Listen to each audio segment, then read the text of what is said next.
양쪽 가로 2번 7042페이지 6월절과 기도로 예비하는 내용입니다. 그러니까 제물로 드리실 십자가에 못 박혀 영원한 제사를 드리실 것에 대한 준비를 6월절을 지키는 거죠. 네, 그 구약의 6월절이라는 것이 애굽에서 이스라엘 백성들이 이제 나올 때 마지막 장자가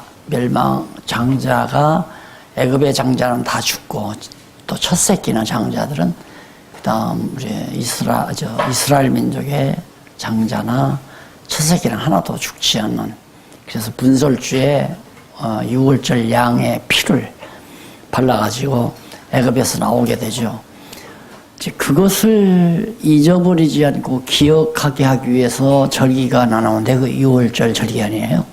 그러니까 예수님이 예루살렘에 가셔서 6월절 절기에 제자들과 함께 6월절을 잡섰다고 하는 것은 이제 마지막 6월절입니다. 마지막.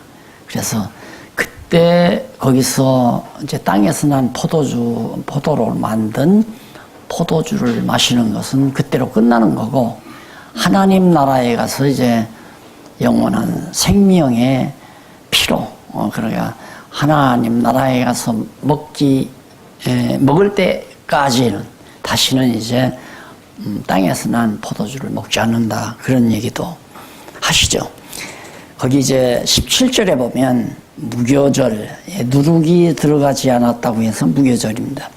첫날에 제자들이 예수께 나와서 가로되 6월절 잡수실 것을 우리가 어디서 예비하기를 원하시나이까 가라사대 성안 아무에게 가서나, 성안에, 예루살렘 성안에 아무에게 가서 이르되 선생님 말씀이 내 때가 가까웠으니 내 제자들과 함께 6월절을 네 집에서 지키겠다 하시더라 하라 하신데, 제자들이 예수의 시키신 대로 하여 6월절을 예비하였더라.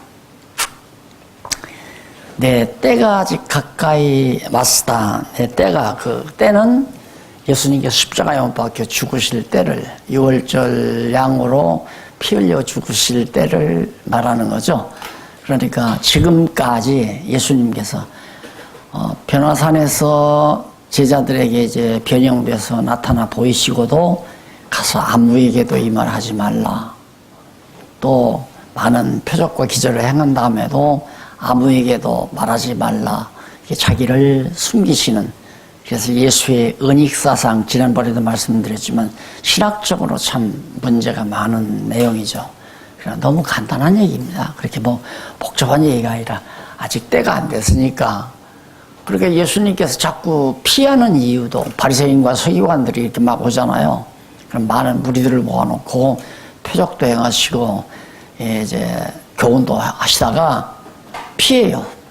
배를 타고 이제 갈릴리 호수 건너편에 가 계신다거나 이렇게 무리를 피해서 다니신다면, 그 이유는 그 찬스를 만들기 위해, 찬스를 만나기 위해, 다시 말해서 시간을 맞추기 위한 거죠. 예수님께서 그 이전에 붙들려서 죽으시면 안 되잖아요. 예수님의 죽으시는 날짜는 딱 정해져 있어요. 6월절을 마지막 잡수고 이제 죽으셔야 되는데, 그래서 이제는 내 죽을 때가 됐다 이 말이에요. 그래서 6월절을 이제 차리는데 어디다 마련할까요? 그러니까 가서 아무에게나 가서 우리 선생님이 이제 6월절 잡순다고 하는데 얘기하면 허락하는 집에다 해라. 그것도 다 짜여진 거죠. 전부가 다 짜여져 있기 때문에 하나님의 뜻대로 모든 일이 촉촉 섭리되어져 간다는 겁니다. 이렇게 하나님께서는 만사를 계획해 놓으시고 계획대로 어김없이 진행해 가시지만, 이런 과정을 성경에서 우리는 누누이 보면서도 뭔지 잘됐다, 못됐다, 실패했다, 성공했다, 이런 말을 너무너무 잘한단 말입니다. 우리들은 생각도 그렇고요.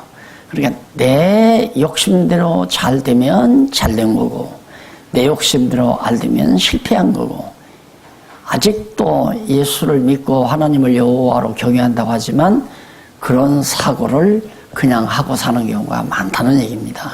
그러니까 지금도 그렇죠. 성경은 내게 대하여 증거한 것이다 했으니까 당연히 예수 그리스도의 선지직이나 왕직이나 제사직에 대해서 증거해야 되는 거거든요. 그런데 우리는 꾸준하게, 특히 우리 목사님들, 교사들은 이 성경을 통해서 성도들에게 뭔가 교훈을 하려고 하는 거예요. 그게 설교입니다. 성도들에게 뭔가 교훈을 하려고, 예수님을 소개하려고 하는 게 아니라, 성경은 하나님에 대한 계시니까 하나님을 알려주려고 하는 것이 아니라 이 성경을 통해서 성도들을 어떻게 하라고 교훈하려고 한다 이 말이에요. 여기에 자꾸 빗나가는 거거든요. 모든 설교가 바로 그간이에요. 소위 그것들을 뭐라고 그러더라, 적용. 그러니까 성경의 이런 내용을 우리 성도들에게 어떻게 적용할 것인가, 그렇게 생각하다 보니까 아까 말한 대로 한 여인이 비싼 나드 하나를 예수님께 다 이렇게, 얼마나 예수님을 존경했으면 발에다 붓고 자기의 머리들로 겸손하게 그랬더냐. 그런 것처럼 오늘 우리도 주님을 위해서 소중한 것을 가서 나가고 자만하지 말고 겸손해야 됩니다. 이게 바로 이제 적용하는 설교 아니에요. 이게 수백 년 이끌어왔단 말입니다, 우리가. 그걸 버리자는 얘기죠. 적용이라는 말은 싹 빼버려야 돼요. 적용은 아니에요. 성경을 우리 생활에 적용하는 게 아니란 말입니다. 성경은 하나님을 알려주는 거죠. 그래서 칼빈이 이걸 고민해요. 제1권에서 신지식,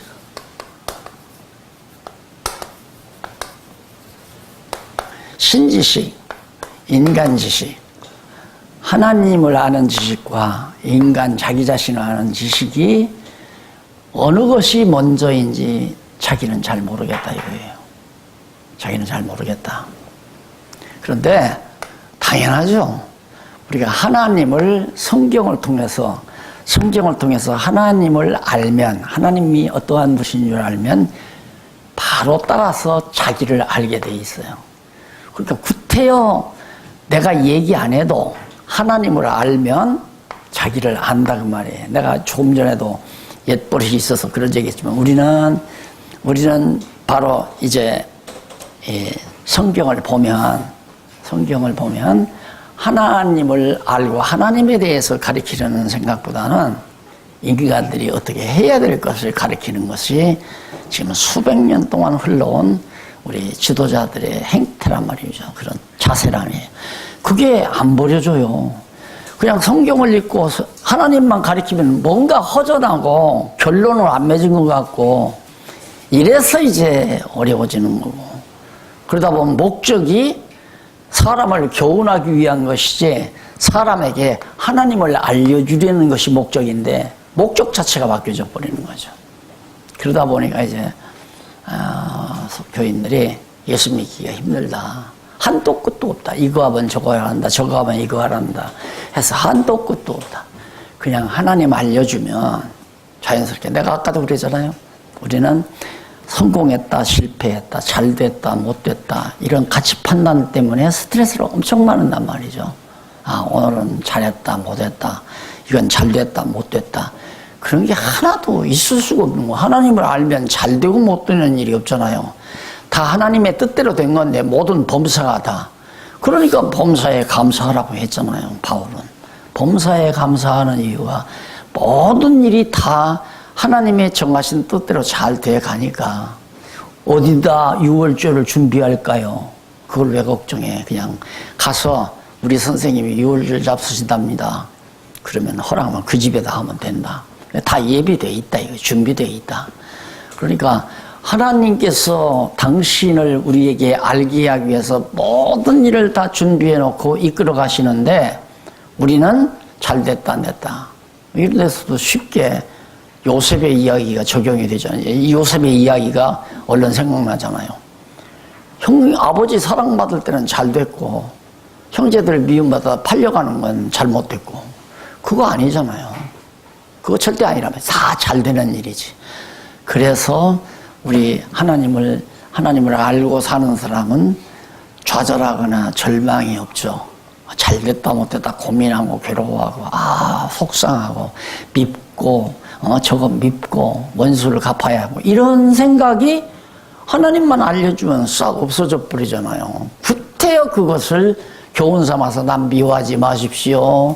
또 낙심하지 마십시오. 절망하지 마십시오. 끝까지 참으십시오. 이러지 않아도 하나님만 똑바로 알려주면 다 그렇게 살아요.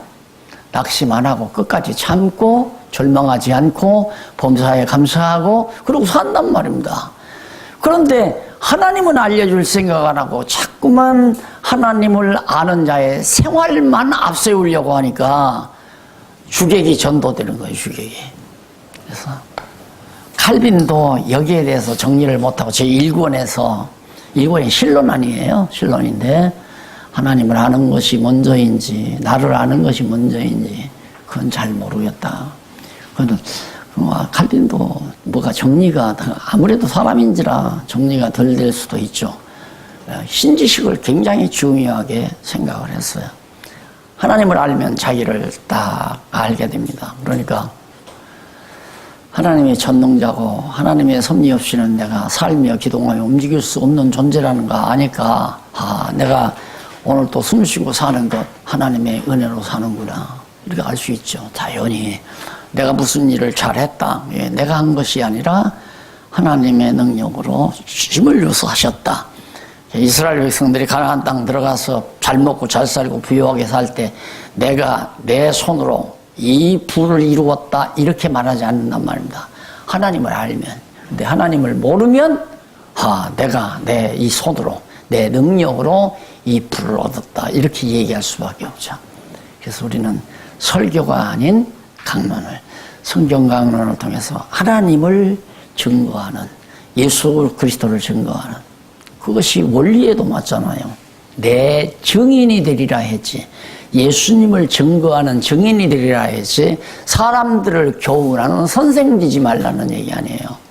사람들 성도들을 모아놓고 계속 교훈하는 거야. 이래 살아야 됩니다. 저래 살아야 됩니다. 이게 이제 지난날 우리 교회가 겪었던 엄청난 실수였죠. 자, 그 다음 이제 6월절 그렇게 했는데 인자가 자기에게 대하여 24절에 보면 그 앞에서 이제 가룟 유다가 자기를 팔 걸 얘기하잖아요. 너희 중에 나를 팔 자가 있다 그러니까 누굽니까 그러니까 지금 내 떡바구니에 빵바구니에 손을 넣는 나와 같이 손을 넣는 자다. 가룟 유다가 손을 넣잖아요. 다 얘기해주고 자 그러면서 24절 인자는 자기에게 대하여 기록된 대로 가거니와 그러니까 이렇게 말할 수 있죠. 가룟 유다가 안 팔아도 예수님은 기록된 대로 십자가에 못 박아 죽잖아요. 공연히 십자가에 못 박혀 죽어야 할 뿐 바보처럼 돈 300에 은 30이 욕심나서 그런 거죠.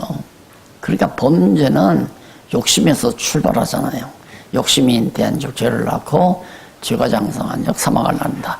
어차피 될 일은 되게 돼. 내가 안 해도 될 일은 되게 돼 있다. 그 말과 같잖아요. 나는 기록된 대로 가거니와 예수님은 어차피 성경에 기록된 대로 십자가에 못 박혀 죽게 돼 있어요. 그런데 나를 판 자는 그러니까 참 억울하잖아요. 그렇게 총체적으로 알면 참 가룟유다는 억울하다. 어차피 가실 분 돈 좀 받았으면 어때? 야, 너 공로자다. 만약에 가룟유다가 은삼십을 안 받고 악당들 데리고 와서 예수님에게 입맞춤을 안 했다면 악당들이 예수님 찾으려면 한참 힘들었을 거 아니에요. 얼마나 편리하게 쉽게 해가지고 예수님 잡아갔어요. 공로자지 어쩌면. 하나님께서 정해놓은 일에 업적을 세운 자가 가룟유다 아니에요. 이거 신학교 다닐 때 교수 강의 시간에 다 토론한 얘기들입니다. 내가 지금 하는 얘기가. 교수님, 그 가룟유다가 공로자 아닙니까? 가룟유다가 만약에 예수님 안 팔았으면 십자가 못 졌을 거고 십자가 안 졌으면 우리가 죄 용서 못 받았을 거 아닙니까? 그러면 교수가 죽으려고 그래요. 약을 나서. 다 할 말이 없으니까. 지금 이 장면이죠. 어차피 하나님의 뜻대로 내가 한다 안 한다. 내가 안 하면 하나님의 뜻 안 이루어지나요? 필요 없는 소리예요. 나 안 해도, 내가 안 해도, 그러니까 내가 할 일을 안 할 수는 없지만은 어차피 나로 하여금 해야 하게 할 일은 하도록 돼 있어요. 그런데 내가 만약에 주권자처럼 나 아무리 하나님께서 나에게 그렇게 시킨다 하지라는 나는 안 한다. 난 안 하겠다. 근데 생애 중에 하나가 나 죽어도 목사 안 한다. 왜? 목사님들 앞에서 이런 얘기하고 목사가 미우니까. 왜 미운가? 목사 때문에 고생했거든요. 거짓말만 가르쳐가지고. 예?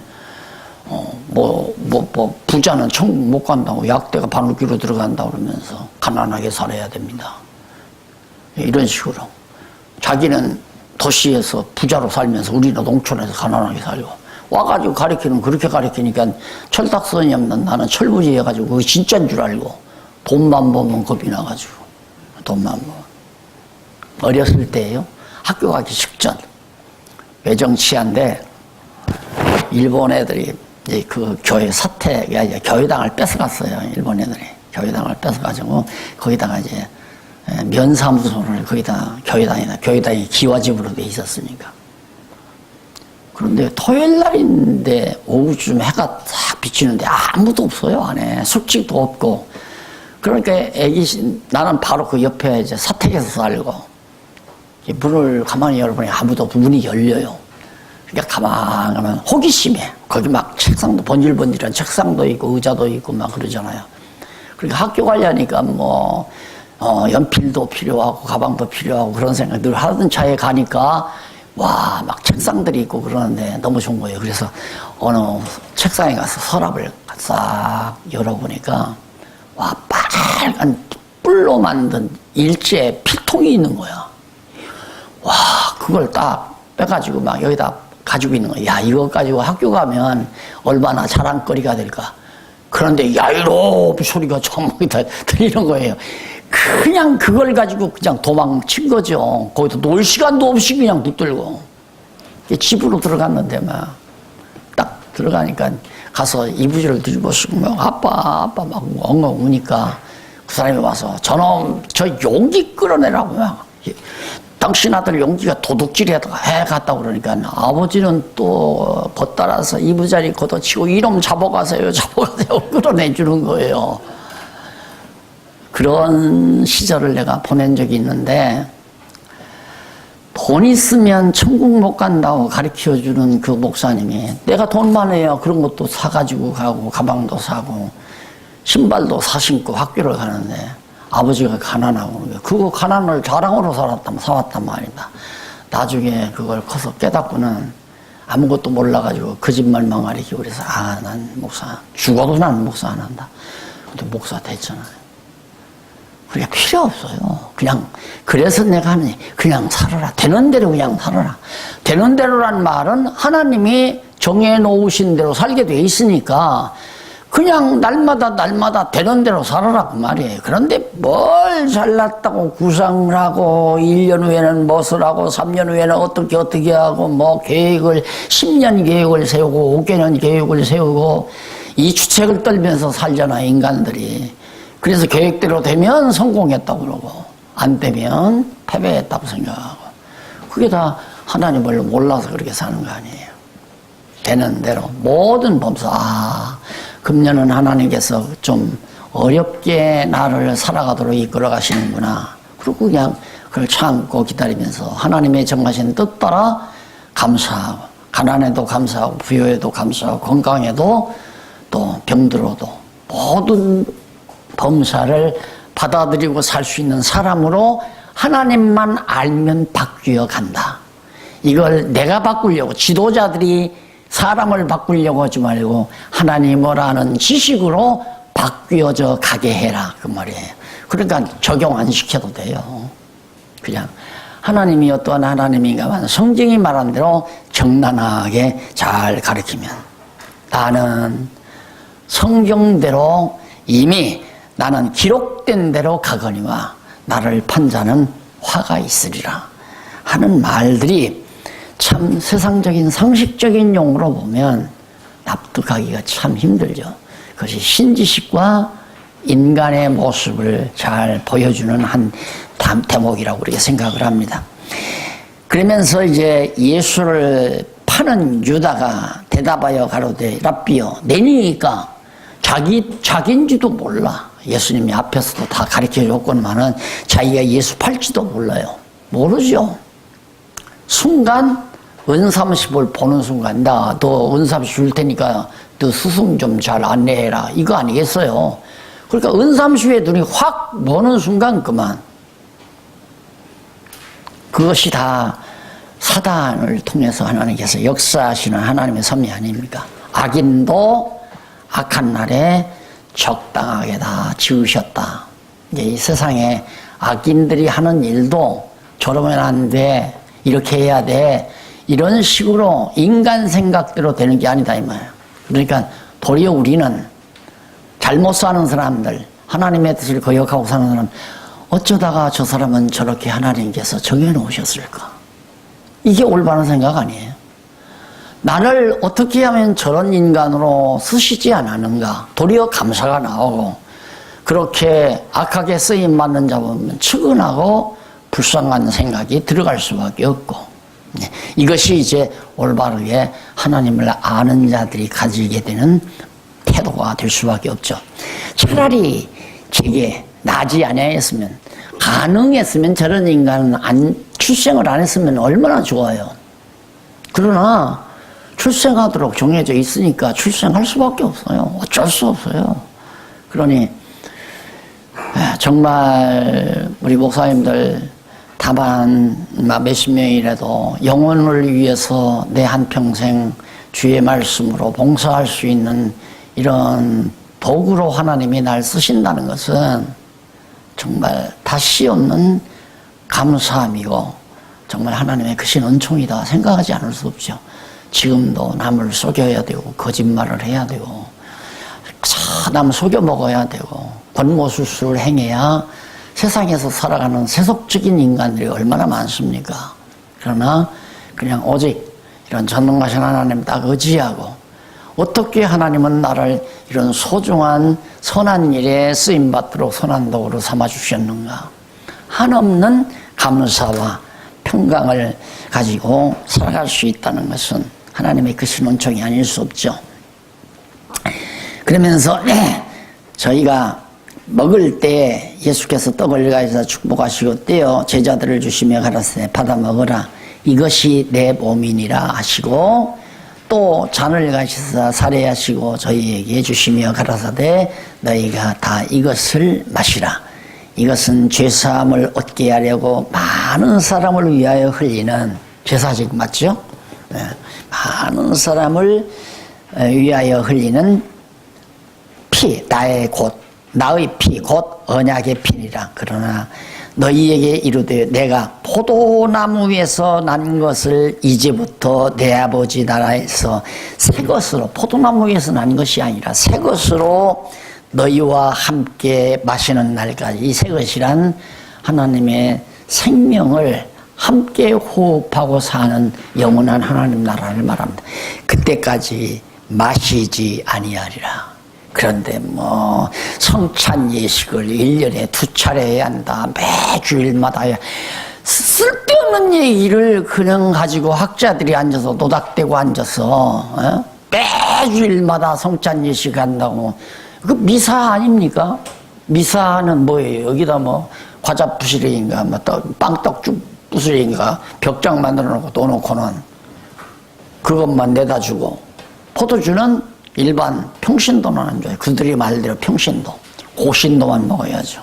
고신도, 지도층 교회, 그 신부들, 이 사람들만 딱 포도주는 이렇게 정말 성경을 곡해해가지고 성찬식 안 해도 돼요.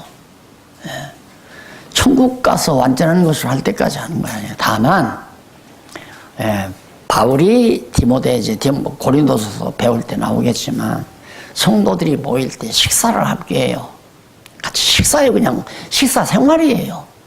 그래서 예수님께서 이제 나중에 이걸 먹을 때마다 할 때 떡과 잔을 마시고 먹고 마시고 하잖아요. 늘 생활이 생활에 먹고 마시는 거니까 그렇게 성도들이 모여서 떡과 잔을 마실 때마다 주님 오시는 날을 기억해라. 오실 때까지 주의 죽으심과 부활하심을 기억해라. 잊어버리지 말고 그 말한 것을 이렇게 빵떡 쪼가리 만들어 놓고 포도주 담아서 잔에다 따라 놓고 이것은 예수님의 피입니다. 이건 예수님의 살입니다 하면서 가운 뒤집어 입고 여기다 흰장갑 끼고 그 장날 하면서 의식을 만들어 놓고 그렇게 해서 죄 있는 사람은 이거 먹지 말라 이렇게 공갈 쳐가면서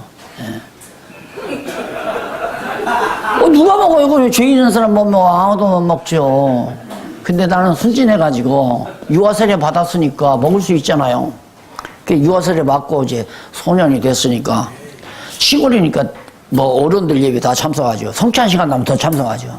근데 목사님이 야 이제 떡 조가리 하나 주겠지. 그리고 이제 떡을 하나 받아 먹으려고 기다리는데 떡 하는 얘기가 죄가 있는 사람은 절대 받아서는 범하는 겁니다. 주의 몸을 범하는 겁니다. 하고 성경 구절을 딱 읽어.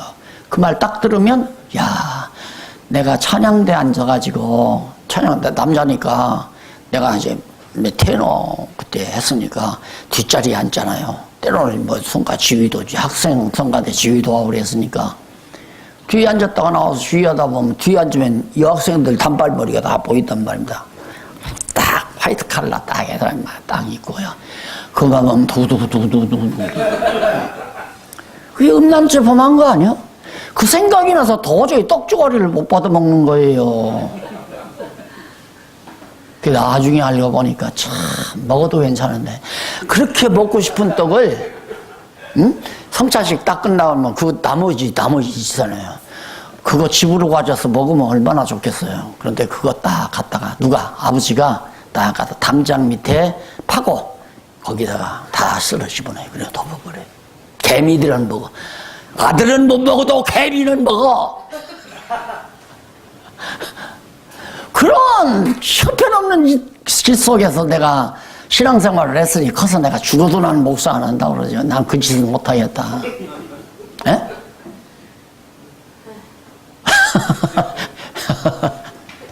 공감을 많이 하는구만. 그러니까 그런 걸로 힘주는 거죠. 쉽게 말하면. 근데 예수님은 마지막 6월절이에요. 이제 6월절 안 지켜요. 6월절 지키면 휴장들도 지켜야 되고 오순절도 지켜야 되고 다 지켜야 돼요. 그래서 뭐 추수감사절을 갖다가 수장절처럼 생각하고 또 맥추절도 맥추절 감사절 다 지켰잖아요. 맥추절에는 보리농사 지어가지고 나와라. 가을철에 추수감사절은 쌀농사 지면 다 11조 10가마가 돼서 1가마 20가마가 되면 2가마씩 다 갖고 와라.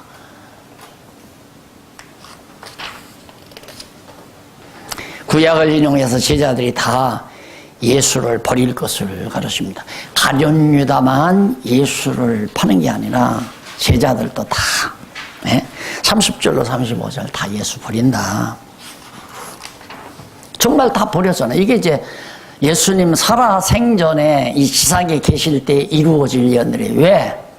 예수님께서 예언한 대로 이루어져야. 야, 그래서 베드로가 그랬잖아요. 내가 닭 물기 전에 3번 나를 부인하리라. 예수님이 예언했거든요. 근데 이제 예수님 잡혀가는데 모닥불 핀 데 가서 이렇게 어성대니까 저 사람도 예수파냐 그러니까 나 아니라고 그런 사람 보는 거. 또 한 번 그러는 거야. 또 누가 또 하는 거야. 나 그런 일 아니라고. 그러니까 그만 3번째 그러니까 예수님이 하신 말씀이 기억나는 거예요. 3번째 딱 그랬는데 닭이 꼬깨하고 그러니까 닭 우는 소리를 듣자마자 예수님의 예언이 생각이 든 거예요. 그러니까 예수님이 이렇게 제자들에게 미리 말한 이유는 생각나게 하려고. 그렇게 일이 이루어질 때 예수님이 과연 그리스도다라고 하는 것을 아는데 도움이 되기 위해서 생각나게 하려고 예언했지만 제자들 다 버린다니까 다 버리고 가버렸잖아요.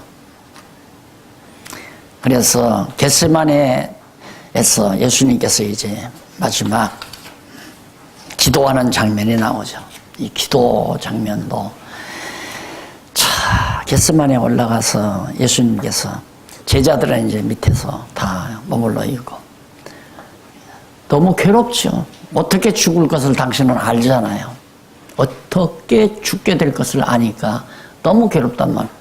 인류의 사형 방법, 인류 문화 가운데서 사형 방법자 중에 가장 잔인한 방법이 십자가 형틀에서 죽는 거랍니다.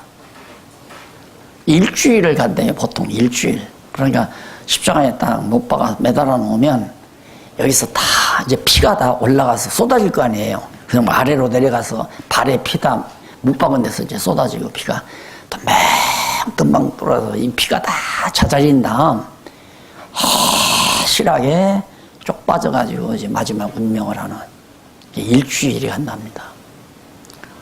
근데 제일 쉬운 게 그냥 목매달아 탁 하면 그냥 딱 뻗어 죽는 거. 안 그러면 총 그냥 머리에다 딱 꽂으면 그냥 빵 소리가 그냥 피 쓰러지는 거. 제일 쉬운 방법이죠. 사형 방법 중에. 칼로 목 딱 잘라버리는 것도 쉬우고. 그런데 십자가는 의식을 가지고 7일 가까이를 견뎌야 하니까 얼마나 고통을 해요. 예수님이 그걸 알죠. 물론 이제 3일 이제 부활할 것 알지만은 고통스러운 죽음을 하니까 하실 수만 있으면 이 잔을 좀 피해달라. 왜? 육신이니까. 똑같아. 우리와 똑같은 육신. 피가 우리와 다른 것도 아니고 세포가 우리와 다른 것도 아니고 똑같아요. 이걸 자꾸만 다르다고 신학자들이 얘기하려고 하는 것은 로만 캐토릭의 영향이란 말입니다. 마리아를 거룩한 성모 마리아로 만들어 놓으려니까 마리아라고 하는 여자의 몸은 세상에서 다시 없는 거룩한 여인의 몸으로 생각. 그 몸에서 나왔으니까 예수의 몸도 우리와 다른 성정을 가지지 아니한 그런 몸이라고 그렇게 과장을 하는 거죠. 아니에요. 그냥 우리의 죄성을 그대로 갖다 입은 거란 말입니다. 그래가지고 지난번에도 말씀드렸지만 학자들 간에 예수가 언제 우리 인간의 몸을 대신 걸머졌느냐, 잉태될 때냐, 출생할 때냐, 세례요한에게 세례받을 때냐, 그렇지 않으면 빌라도에게 심판받을 때냐, 안 그러면 십자가에 못 박힐 때냐, 어느 시점이야, 그거 가지고 결정 없어요. 결정이 없어요. 어느 때다 이거 결정이 없어요. 그거 결정할 건 뭐 있어요. 하나님이 인간의 몸을 입었다는데, 나자지시여서 인간의 몸을 입었다는데, 그냥 우리와 똑같은 인간이, 피도 우리와 똑같은 거고, 하나 다름없어요. 그렇기 때문에 예수님이 괴로운 거죠. 안 잡수면 시장이에요, 예수님도. 나쁜 짓 하면 화가 나고, 똑같이 우리와 다 똑같은 일로. 왜? 우리의 죄성 때문에 말이에요. 우리의 죄성 때문에. 그래서 예수님은 마리아의 몸에 잉태된다는 것 자체가 벌써 죄성을 입기 시작하는 거란 말입니다.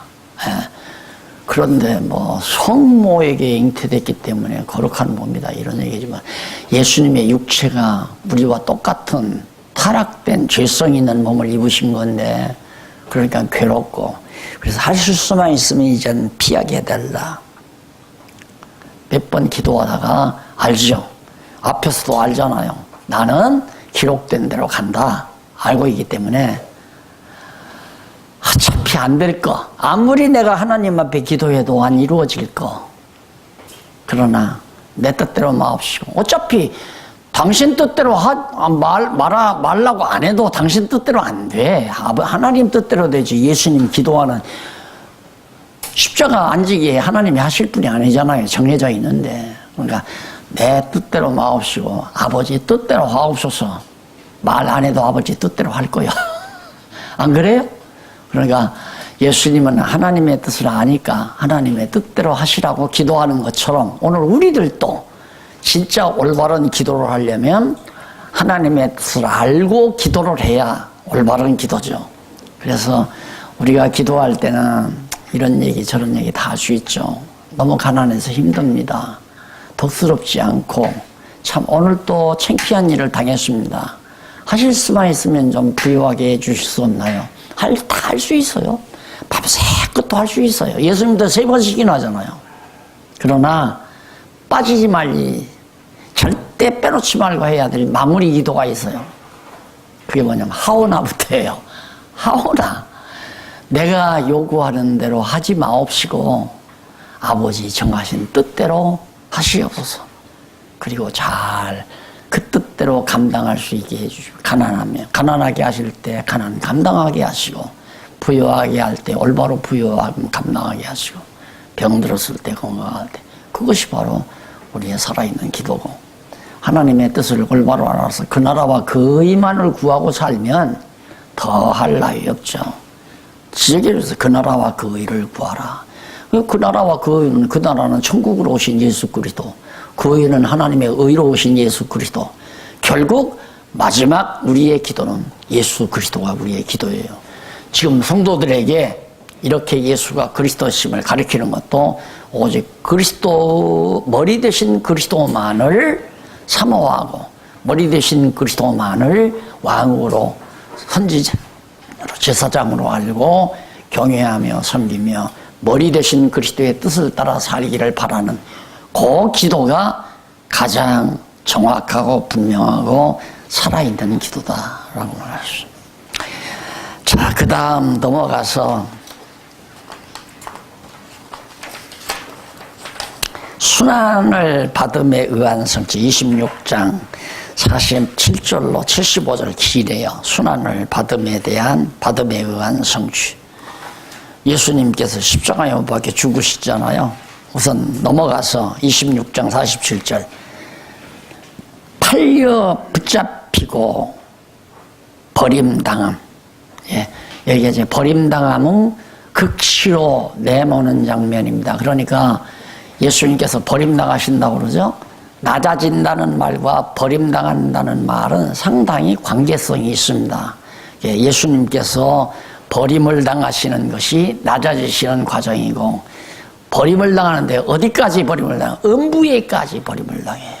예수님이 음부까지 가신다고 해요. 가장 낮은 곳이 음부 아닙니까? 그러니까 영광의 가장 높으신 영광의 보좌에서 가장 낮은 음부에까지 예수님이 낮아지기까지 버려요. 하나님께서 탕자를, 하나님께서 아버지가 탕자를 버리듯이 버려서 돼지우리까지 탕자가 가듯이 하나님의 독생자 예수 그리스도가 음부에까지 낮아지시는, 예, 버림을 당하는 이런. 그래서 아버지여 아버지여 어찌하여 나를 버리시나이까 엘레 엘레 라마 사박다니 라는 말은 우리의 심금을 울리는 놀라운 그런 과정이 없었다면 내가 어떻게 하나님의 백성으로서 거룩한 성도로서 살 수가 있었겠나 하는 얘기죠. 그래서 유다의 안내로 지도자들이 보낸 무리들에게 결국 예수가 팔려가죠. 그래서 이 51절 56절 이쪽 53페이지에 보면 성경대로 무리에게 붙잡힘으로 제자들이 다 예수님의 예언이 다 이루어지나요. 가룟 유다가 팔고 제자들은 예수를 잊어버리고 다 도망가 버리고, 그리고 신문을 받습니다. 넘어가면 7055페이지 양쪽 가로 신문을 받고 부인함을 당합니다. 예수님이 빌라도에게 신문에 침묵하다가 그리스도의 심을 시인함으로 순환을 당합니다. 다른 말 부르면 1절 묵직번을 쓰죠. 말을 안 해요. 내가 유대인의 왕이냐? 그래, 맞다. 네가 그리스도냐? 네, 말 맞다. 내가 그리스도다. 이 이상 법관들도 그거든요. 재판할 때 본인이 시인하면 더 이상 재판 안 하세요. 나 했다. 예, 그러니까 예수님이 내가 그리스도라고 증거하고, 이제 그리스도이기 때문에 죽이려고 하는데, 하나님의 아들이고 또 자기가 하나님의 아들이며 그리스도라고 하는 이것 때문에, 또 유대인의 왕이라고 하는 것 때문에 지금 죽이려는 거 아니에요. 근데 그걸 시인을 해요. 그래, 맞다. 내가 그리스도다. 내가 유대인의 왕이다. 더 이상 다른 증거가 필요 없잖아요. 그래서 바로 내가 그리스도다. 봐라, 선지직. 봐라, 왕 아니야? 내가 제사직 감당하지 않느냐. 내가 그리스도다. 그래서 마태복음 1장부터 마지막 장까지가 모두가 다 예수가 그리스도라는 사실을 직임을 통해서, 그리스도 직임을 통해서 증거하는 내용 단 그거 하나다. 그러니 마태복음 1장부터 28장까지 읽어가면서 그것만 가리키면 성경 가리키기가 얼마나 쉽고, 또 그걸 공부하는 성도들이 얼마나 쉽겠어요. 공부하면 할수록 아 진짜 예수가 그리스도로구나. 예수가 정말 내 죄를 위해서 죽으신 제사직분을 감당하신 분, 그분이 정말 내 왕이시로구나. 내 뜻대로 되는 게 아니라 왕의 뜻대로 되시고 머리 뜻대로, 머리 생각대로 내가 움직이지. 몸도 그렇잖아요. 실제로 내 몸이 움직이는 것도 머리의 생각에 따라서 움직이는 거거든요. 머리에서 빨리 가라 하면 내가 빨리 가고, 앉았다 가라면 앉고, 서서 가라면 서고, 기어가라면 기어가고, 그게 다 머리가 지령대로 하는 거 아니에요. 그러듯이 몸된 우리 성도는 예수님의 뜻을 따라 살게 되어져 있구나. 내가 예수님의 뜻을 따라 사는 게 아니라 예수님의 뜻을 따라 살게 되어 있구나.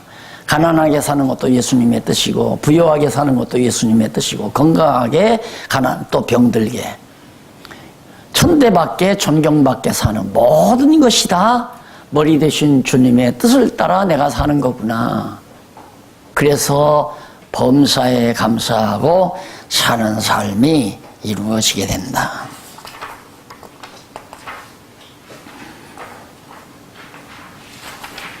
그 다음 69절로부터 75절에 보면 말씀대로 베드로가 3번 부인하고 닭이 꺾여 울자 뉘우치어 심히 통곡을 했습니다. 예수님께서 예언하신 말씀이 그렇게 정확하게 맞았는데 다시 살 것은 안 믿은 거예요. 내가 삶인 만에 다시 살아난다 다 일러줬거든요. 그런데 그건 또 안 믿으니까 갈릴리 바다 가서 배 챙겨가지고 고기 낚고 앉아있는 거죠. 그래 예수님이 찾아갔잖아요.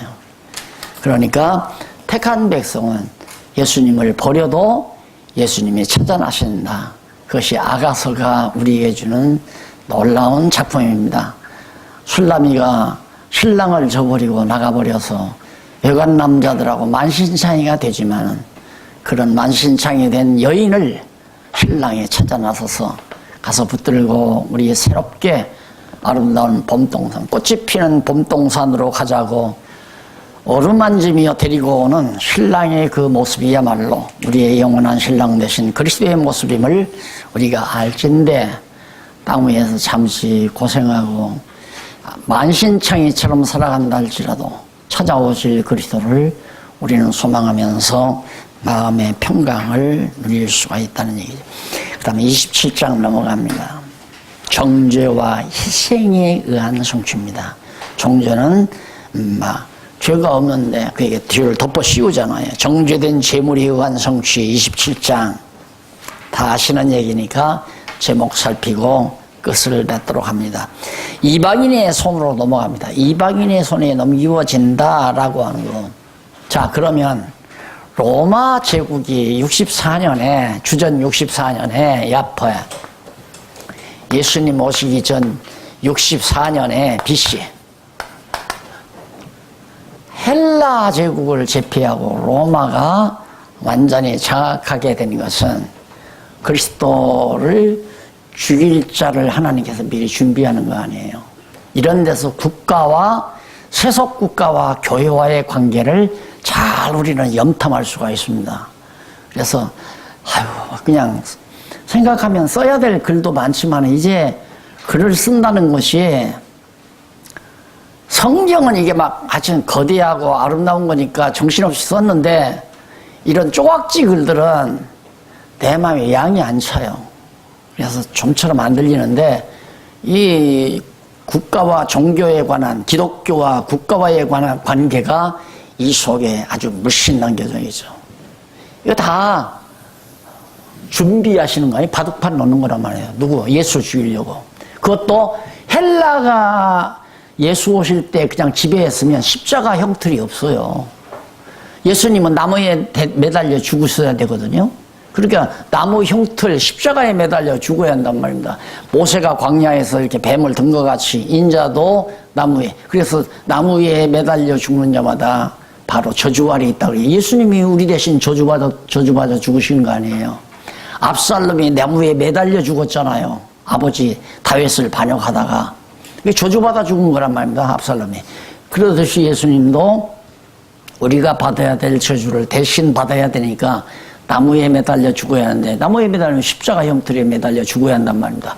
그 로마가 만약에 헬라를 지배하지 치지 못하고 그냥 헬라가 지배해 왔다면 헬라의 형법에 의해서 예수가 죽었을 거 아니에요. 이방인의 손에 넘어가는 건 맞지만, 그러나 로마가 헬라를 제패했다는 것은 이방인에게도 넘어가고 또 나무 형틀에 매달려 죽게도 하는 이 참 치묘한 이런 여건을 하나님께서 마련하기 위해서 로마로 하여금 헬라 제국을 제패하고 승리하도록 만들어 가시는. 그런데 이 바보 멍충이들은 하나님께 그렇게 쓰임받는 일도 모르고 승리하면 승리했다고 막 축배를 들고 난리하잖아요. 하나님께 악한 날에 쓰임받으려고 그러는데, 그 예수 십자가에 못 박아 죽인 다음에는 임무 끝났잖아요. 임무가 끝나니까 점점 쇠퇴에 들어가자 로마 제국이 동로마 서로마로 분열되면서 이제 힘이 팍 약해졌단 말입니다. 그런데 이스탄불 거기 가면 지금 과거에 마게도니아죠. 터키에서 막 건너가면 거기에 이제 딱 콘스탄틴 황제가 왕국을 지어놓고 이제 동로마를 제패하고 살다 이 머리가 좋은 사람이에요. 세속적인 머리가. 야, 이거 기독교인들을 한번 이용하면 어떻게 하면 좋을까? 기독교가 막 팽창하니까 기독교인들을 이용을 하면 동로마가 힘을 얻겠구나. 그래서 바로 칙령을 내린 거 아닙니까? 그게 전부 이용당하려고. 그러니까 교회는 세상 정권에 먹히기 시작하면 끝나는 거다. 끝나는 거다. 그러니까 한국 교회도 나는 한기총 만들어질 때 병든 거예요. 한기총 만들어질 때. 그 박정희 대통령이 교회 이용하기 위해서 그러다 보니까 이제 최태민이도 나온 거고, 가짜 목사. 안 그래요? 권력 없고. 그런데 교회 목사님들은 세상 권력 없는 게 대단한 줄 알고 왜 그 무엇 때문에 한기총에 회장 되려고 그렇게 몇 억씩 써가면서 그 짓 하냐면 1년에 한 번 한기총이 주관해서 조찬기도인지 가찬기도인지 하잖아요. 그때 대통령 옆에 딱 앉히고 사진 하나 찍으려고. 그게 큰 성공이고 위대한 일로 생각을 하니까. 그러다가 그렇게 찍어서 당회실에 딱 걸어놓으면 장로님이 들어와서, 야, 우리 목사님 최고다. 권사님 들어와서, 야, 우리 목사님 최고다. 여기 여기는 아니면, 여기 분당 어느 교회, 큰 교회는 당회실에 들어가면 미국 누군가, 오바마 이전에 클린턴인가? 클린턴하고 사진 하나 찍으면 크게 확대해서 다 붙여놨대요. 그런데 그 클린턴을 만나도록 인도해 준 분이 내가 아는 분이에요. 자기가 안내해서 클린턴 만나게 해줬는데, 그래서 그 교회 그 아는 분이 오기만 오면 그 교회에 초청받아서 가서 강의 한번 하고 비행기표라도 하나 얻어가지고 가고 그러시더라고요. 근데 어저께 연락이 왔는데 나를 그렇게 연락하기를 바란다고 그렇게 소문이 왔어요. 그리고 전화 한번 넣어보라니까 전화가 안 통한다고 그러더라고요. 안 돼요. 아니야. 그건 아니죠. 세상 권력 없고 교회가 되는 게 아니잖아요. 교회는 오직 말씀의 권위, 말씀이 육신이 되어 오신 예수 그리스도의 권위, 교회 머리 되신 예수 그리스도의 능력으로 교회가 서져야죠. 이것은 다 교회가 교회 되도록 하는데 도구로 쓰임받는, 잠시 쓰임받는 도구에 불과해요. 국가와 교회가 이게 무슨 쌍곡선이다 그런 거 아니에요. 그냥 교회를 위한 존재예요. 교회 망하게도 하고 흥하게도 하는데 쓰임받는 존재란 말입니다. 그래서 가룟 유다가 목매달아 죽잖아요. 반납해버리고. 그럴 걸 뭐로 받고 예수를 팔아. 그 다음 27장 11절로 26절에 보면 대적들에게 정죄를 당합니다. 예수님, 네가 유대인의 왕이냐? 그렇다, 유대인의. 네 말이 옳도다. 시인하고 잠잠함으로 무리에게 책임을 넘겨버립니다. 그러니까 빌라도가 네가 유대인의 왕이냐고, 그렇다 그러니까 겁이 덜컥 날 거 아니에요, 빌라도가. 그러니까 그냥 바로 무리들에게 책임을 떠넘기고서 나는 죄 없다. 그리고 세숫대에다 물 떠다가 막 손을 씻어버리는. 그리고 그 아내가 와서 실수하지 말라고 또 하잖아요. 20절로 26절 빌라도가 그 피를 돌리라는 무리에게 못 박히게 넘겨줍니다. 그러니까 그 사도신경에 보면 빌라도에게 고난을 받아서 십자가에 못 박히시고 한 거 보면은 그게 빌라도에게 고난받은 게 아니거든요. 빌라도에게 고난을 받으시고 빌라도가 십자가에 못 박은 게 아니거든요. 빌라도는 죄 없다고 다 했는데 유대인들이 죽여라! 바라바를 놓아주고 예수 죽여라! 그 피를 우리한테 돌려라! 그게 실상은 유대인들이 그거 다 죽인 거란 말입니다. 그러니까 내가 볼 때 사도신경을 유대인 크리스찬들이 후대에 만들어낸 게 누구 작품인가가 아직 안 나타났다면 좀 유치하기는 하지만은 신앙 고백적으로 그런 것들이 이제 안 맞아 떨어지니까 혹시 유대인 크리스찬들이 만들어낸 작품이 아닌가 이런 생각도 해봅니다만은 빌라도에게 신문은 당했죠. 그러나 유대인들이 실상 죽인 거예요. 죽이라고 막 고함을 지르니까. 빌라도로서는 만약에 무리들의 소원을 안 들어줬다가는 막 반란이 일어나고 이렇게 되면 로마 그 황제가 카이사가 딱 너 잠시 올라와라. 그러나 끝나는 거죠. 너 어떻게 정치하기에 민중이 그따위로 소란을 일으켜. 그럼 목 잘라질까 두려우니까 그냥 민중 하자는 대로 해주는 거예요.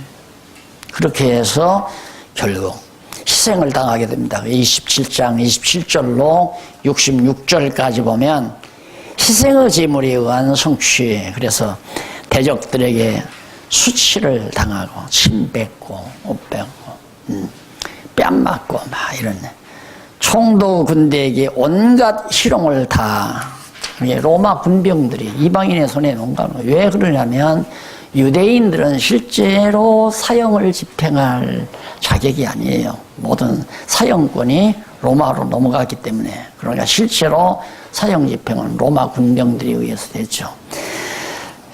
그 이면은 유대인들이 바로 예수를 죽인 거지만.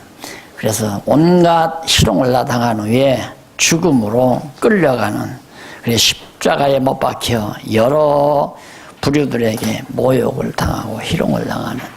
그래서 오른밤 돌려달라고 하는 자에게 왼밤도 돌려주고 속옷을 달라는 자, 겉옷을 달라는 자에게 속옷을 내줘야 된다. 우리 저 앞에 마태복음 앞에 5장 부분에서 공부해보면 그 장면이 나오잖아요. 그게 바로 예수님 내가 그렇게 할 것이다. 지금 그 얘기를 5장에서 예수님 말하는 거예요. 이 살아가려면 오리를 가자는 자에게 심리를 가고, 그리고 오른밤을 떼거든 왼밤도 돌려대고, 겉옷을 달라면 속옷까지 다 해줘라. 예수님이 다 원수들에게 그렇게 다 제공할 것을 당하고 제공할 것을 미리 예언적으로 말씀한 내용이죠. 그대로 예수님이 모욕을 당합니다. 그 다음에 이제 넘어가면 27장 45절로 66절 제물로 희생이 되어 장사되는, 운명할 때 성전의 휘장이 찢어지고 자던 성도가 일어나죠. 네, 이제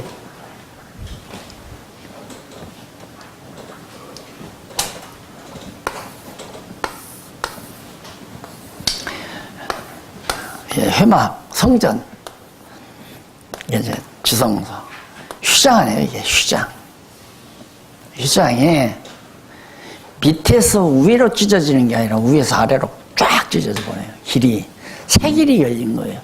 여기를 누구만 가느냐? 대제사장만 가는 거거든요.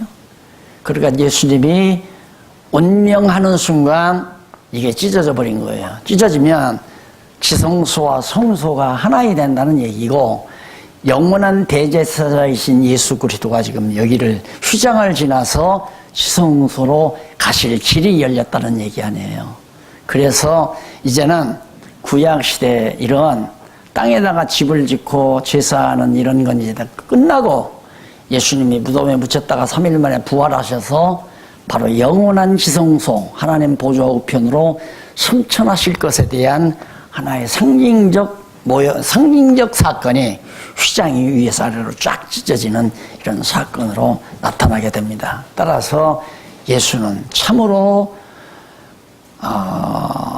날마다 해마다 드려야 되는 불완전한 레위지파 제사직이 아니라 단 한 번으로 영원한 제사를 드리시는 완벽한 제사장이신 예수 그리스도께서 땅에서 하는 이런 모든 의식이나 형식은 다 이제 없애버리고 오직 예수 그리스도가 진짜 것으로 참 제사장으로서 영원한 제사를 드리시는 모습을 여기서 우리에게 보여주고 있습니다. 마지막 57절로부터 57절로 66절까지 보면 부자 요셉이 시체를 가져다가 장사를 해서 새무덤을 만들죠. 그리고 나서 28장 거기 보면 부활의 권세에 의한 성취입니다. 예수님께서 부활하셔서 완전히 의롭다. 제사라고 하는 것은 죄 지은 자를 의롭다 하기 위해서 제사를 지내는 건데 예수님이 부활하셔서 부활하지 않았으면 우리가 의롭게 못 되는 거죠. 그것이 바울이 증거하잖아요. 자, 예수님께서 죽으심은 우리의 죄를 위해서 죽으심이고 예수님께서 다시 사신 것은 우리를 의롭다 하기 위해서 사셨다. 그리고 히브리서 기자는 이런 모든 보이는 이런 땅 위에 있는 제사 제도는 다 끝났고 이제 온전한 제사 예수 그리스도의 제가 여기서는 황소 송아지의 피로 드렸지만 예수 그리스도는 당신 스스로의 피로 바로 영원한 제사를 드렸다. 히브리서 기자가 말하니.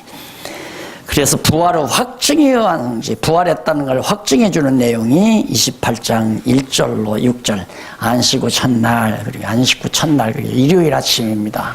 그러니까 사실은 우리가 지금 주일날은 예수님이 부활했다고 해서 주의 날이라고 사도행전에서 말하잖아요. 안식일이 아니에요. 그러니까 주일을 안식일로 말하는 것은 성경적이 절대 아니에요. 안식일은 토요일이에요. 그러니까 금요일날 오후에 못 박히셔서 금요일날 밤 자시고 토요일날 안식일날 편안히 무덤에서 쉬십니다. 아무 일하지 않고 꼼짝도 안 하고 쉬는 거 안식하는 거죠. 그 다음 안식 후 첫날 이른 새벽에 부활하잖아요.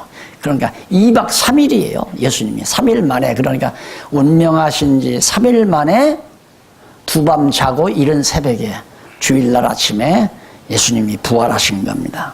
여자들에게 부활의 사실을 고하죠. 이제 살아나셔서 예수님이 살아생전에 계시던 천사가 나타나서 말하잖아요. 갈릴리로 가셨다. 여인들을 만나 형제들에게 갈릴리로 갈 것을 전하라고 그렇게 그래서 예수님이 부활해서 갈릴리 베드로에게 찾아간 거죠. 갈릴리 호수에서 그래서 28장 11절로 20절에 보면 임무를 부여해서 성취하는 내용입니다. 지도자들이 부활을 은폐하려고 군병들을 돈으로 매수합니다. 야, 예수 부활했다고 하지 말아라. 지도자들이 부활을 은폐하려고 군병들에게 돈으로 매수해가지고 그래 11 제자에게 임무를 부여하며 함께 있을 것을 약속합니다. 자, 여기 한번 읽어보고 마무리합시다. 11 제자가 갈릴리에 가서 예수의 명하시던 산에 이르러 꼭 이 산에 이르러 예수를 배웠고 경배하나 오히려 의심하는 자도 있더라. 눈으로 보는데도 의심해요. 예수께서 나와 일러 가라사대 하늘과 땅의 모든 권세를 내게 주셨으니 하늘과 땅 위아래 모든 권세 그걸 요한계시록에서 보여주잖아요. 하늘과 땅의 모든 권세가 예수에게 있음을 요한계시록 인을 떼는 장면에서도 나오고 아마 또 그 이전에 일곱 재앙 나오는데도 나오고 그래서 다 보여줍니다. 하늘과 땅의 모든 권세가 하나님께 있는 것을 있으니 있더라 번세를 내게 주셨으니 그러므로 너희는 가서 모든 족속으로 제자를 삼아 아버지와 아들과 성령의 이름으로 세례를 주라. 여기서 세례를 주라는 말이 물로 물속에다가 뭐 집어넣었다 꺼내라는 얘기가 아니죠. 원칙은 침례입니다. 그 침례라고 하는 것은 이스라엘 백성들이 애굽에서 나올 때 홍해바다로 들어가는 그것과도 같고, 또 노아 홍수 때 모든 죄인들이 물속에 들어가서 죽는 것과도 같은 의미예요. 그러니까 물속에 들어갔다라고 하는 건 죽는 걸 말하는 거고, 노아처럼 배를 통해서 물 위에 떴다고 하는 건 살아있다는 걸 의미하는 거거든요. 물속에 들어간 것은 홍해바다에서 애국 군대들이 들어가 죽은 거고, 그 바다에서 홍해바다에서 올라온 이스라엘 자손들은 살았잖아요.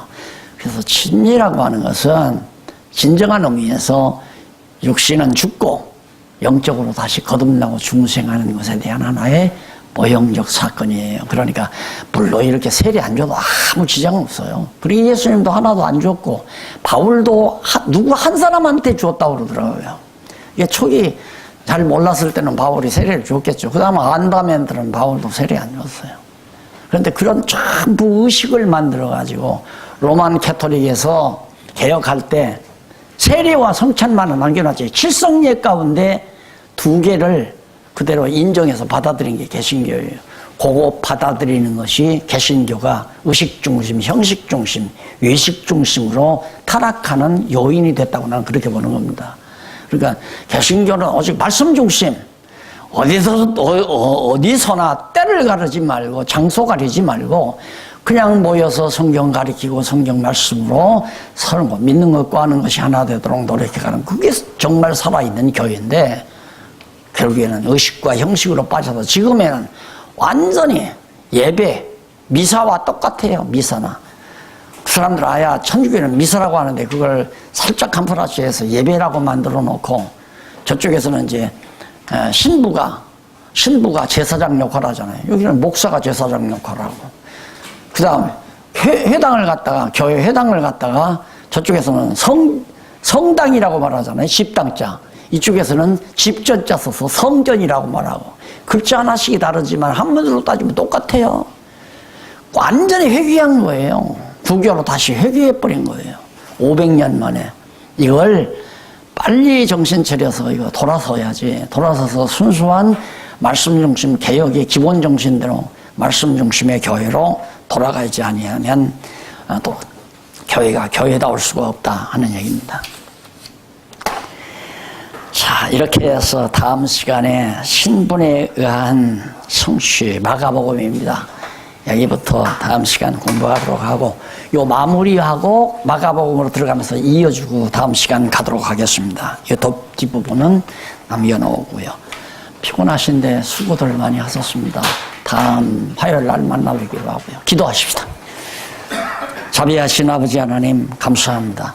오늘 우리의 이 모임 안에, 우리의 만남 안에 살아있는 하나님의 말씀으로 역사해 주신 보혜사 성령님의 크신 은총을 감사드립니다. 우리의 지혜가 흐려지지 말게 하시고, 이 예리하고 날선 검과 같은 하나님의 말씀에 살아 움직여서 죽어져가는 한국교회, 또 죽어가는 모든 영혼들을 위하여 대적을 향해서 휘두를 수 있는 예리하고 무서운 운동력 있는 말씀이 되도록 역사하시옵소서. 다시 만날 때까지 주의 평강 가운데 지켜주시고 지혜의 영이 함께 하시옵소서. 예수님 이름으로 기도드립니다. 아멘. 감사합니다. 수고하셨습니다.